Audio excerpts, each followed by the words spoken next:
Hello দোস্ত, আমি এই ভিডিওতে দেখাবো একটা স্পেশাল কনভারসেশন উইথ নিউট্রিশনিস্টের সঙ্গে।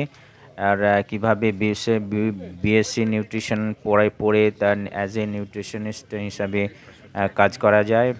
আমরা এই ভিডিওতে দেখব, আপনারা সঙ্গে থাকুন।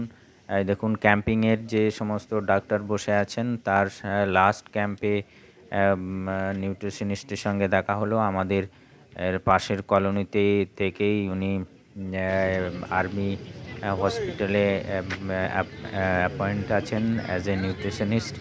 অ্যান্ড আমরা ওনার সঙ্গে একটু জানার চেষ্টা করেছিলাম, সেইটা আপনাদের সঙ্গে তুলে ধরবো। নিউট্রিশনিস্ট হওয়ার জন্য কি কি করলে একটা সাকসেসফুল নিউট্রিশন হওয়া যায়, সেই ব্যাপারে আমাদেরকে একটু জানিয়েছেন। আপনারা সঙ্গে থাকুন, আশা করি আপনারা উপকৃত হবেন।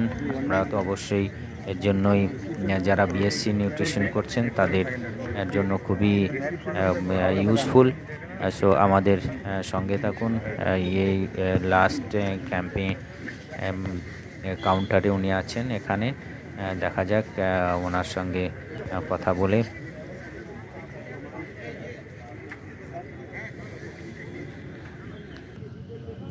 হ্যাঁ, বলুন।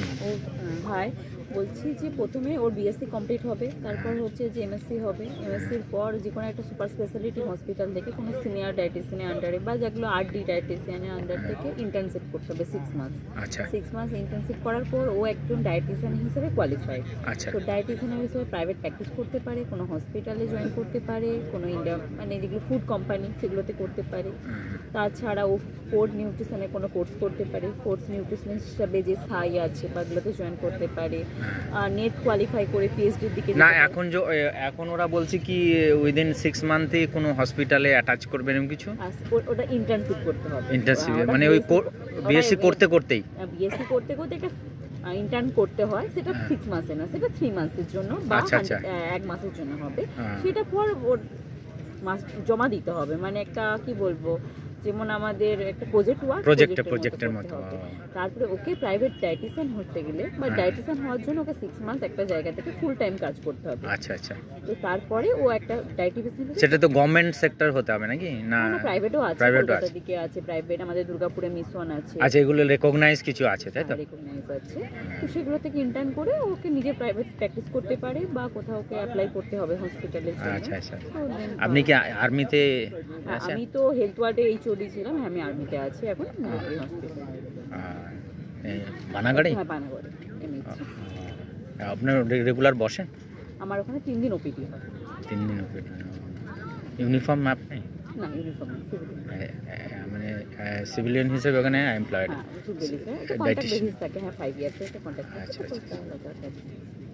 ঠিক আছে, আমার মেয়েকে এটা দেবো। আমার বর্ধমানেই বাড়ি। বর্ধমানে কোথায়? ওই কেশবগঞ্জ চটি।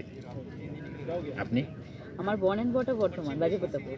ও, তারপরে জব সূত্রে দুর্গাপুরে আসা। দুর্গাপুরে আমি মিশনে ছিলাম, হেলথ ওয়ার্ল্ড এইচওডি ছিলাম ডায়েটিক্স ডিপার্টমেন্টে।